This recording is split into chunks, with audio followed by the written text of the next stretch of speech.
सोडून दिला होता.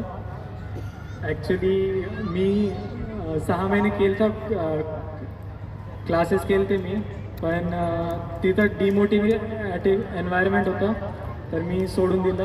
आणि ॲक्च्युली जेव्हा एक्झाम क्रॅक झाली, माझी JEE मेन्स क्रॅक झाली, तेव्हा मी त्यांना सांगितलं की मी तर क्लासेस सोडून दिले होते, मी स्वतः अभ्यास करत होतो. आणि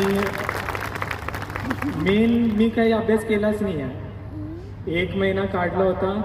माझे स्कूल टीचर, जी क्लास टीचर होती, त्यांना मी सांगितलं होतं, ma'am I am really working hard and I really need a month ज्याच्यात मी प्रॉपर प्रिपरेशन करेल. टीचरला सांगितलं की मी क्लासेसला नाही येणार, प्लीज माझी अटेंडन्स लावून द्या. तर त्यांची हेल्पला जी नेसेसरी अटेंडन्स होती ती तर लावून गेली होती, पण इन दॅट